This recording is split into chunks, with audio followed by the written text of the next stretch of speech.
ഇന്നത്തെ ഒരു എപ്പിസോഡ് കണ്ടപ്പോൾ എപ്പിസോഡിൽ ഏറ്റവും എൻജോയ് ചെയ്ത് ഹൗസിനകത്ത് കാര്യങ്ങൾ വീക്ഷിച്ചു കൊണ്ടിരുന്നത് അക്ബറും നെവിനും ആയിരിക്കും. കാരണം ഇന്ന് നടന്ന പ്രശ്നം പോലെ തന്നെ കഴിഞ്ഞ ആഴ്ച ഇവർക്കെതിരെയായിരുന്നു പ്രശ്നം. ഇന്ന് അവർ അതേപോലെ അന്ന് ഇവർക്കെതിരെ ആരാണോ കളിച്ചത് അവർ തമ്മിൽ ഇന്ന് കൂട്ടയടി കൂടുന്ന ഒരു കാഴ്ച ഇവരവിടെ നിന്ന് കാണുകയാണ്, നെവിനും അക്ബറും. നമുക്ക് ആ കാര്യം മാറ്റി വെക്കാം.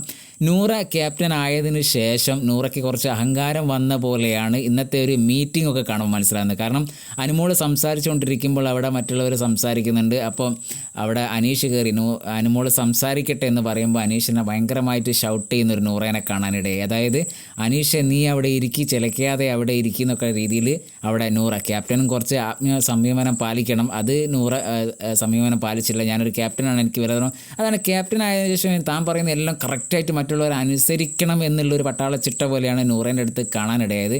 ഇതിപ്പോൾ എവിക്ഷനിൽ ബാക്കിയുള്ള എല്ലാവരും വന്നതുകൊണ്ട് അതിലൊക്കെ ഉള്ളത് കൊണ്ട് മൊത്തത്തിലേ ഒരു ഡ്രാമയാണെന്നൊക്കെ പലർക്കും സംശയമുണ്ട്. അതിലേക്ക് കുറച്ച് ഫീലായിട്ടുണ്ടെങ്കിലും ഇത്രത്തോളം പൊട്ടിത്തെറിക്കേണ്ട ഒരു ആവശ്യം ഇവർക്കില്ലായിരുന്നു. പിന്നെ ആദിലയും നൂറയും രണ്ട് മത്സരാർത്ഥികളാണ്. ഇവർ ഇപ്പോഴും ഒരു മത്സരാർത്ഥി എന്നുള്ള രീതിയിലാണ് ഇപ്പോഴും കളിച്ചുകൊണ്ടിരിക്കുന്നത്.